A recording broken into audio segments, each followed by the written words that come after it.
দিনী ভাই এবং বন্ধুরা, আমাদের কিছু যুবক ভাই প্রশ্ন করেছেন মুহতারাম শাইখ, মাস্টারবেশন বা হস্তমৈথুনের ব্যাপারে আপনি কিছু আমাদেরকে জানাবেন। গুরুত্বপূর্ণ বিষয়।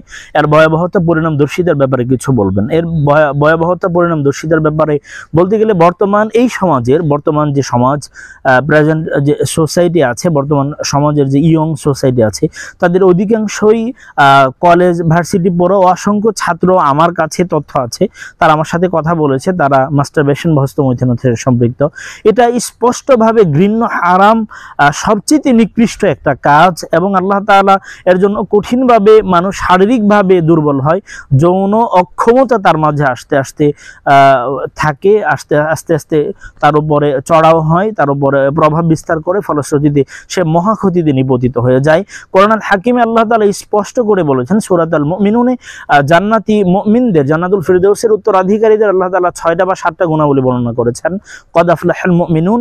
এরপরে আল্লাহ তাআলা বলছেন গুণাবলীর মাঝে একটা আল্লাহ বলেন ওয়াল্লাযীনা হুম লিফুরুজিহিম হাফিজুন ইল্লা আলা আজওয়াজিহিম আও মা মালাকাত আইমানুহুম ফাইন্নাহুম গায়রু মালুমিন ফামান ইবতাগা ওয়ারাআ যালিক ফাউলাইকা হুমুল আদুন।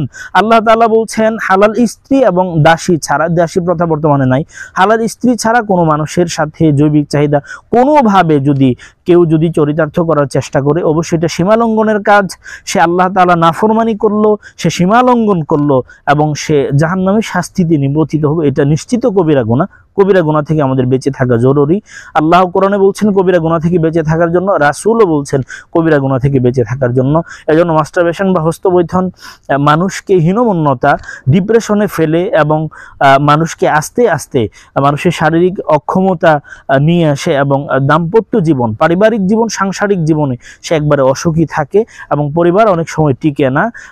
যৌন অক্ষমতা তার মাঝে চলে আসে। কোনো অবস্থাতে যুব সম্প্রদায়, যুবক ভাইয়েরা বিয়ের সামর্থ্য হলে বিয়ে করে ফেলে, কিন্তু মাস্টারবেশন, হস্তমৈথুনে জড়িত হওয়া যাবে না। এটা একটা মহামারী আকার ধারণ করেছে। আল্লাহ এই যুব সমাজকে, যুব সম্প্রদায়কে হস্তমৈথুনের মতো মহামারী থেকে আল্লাহ তাআলা বেরিয়ে আসার তৌফিক দিন। আমিন।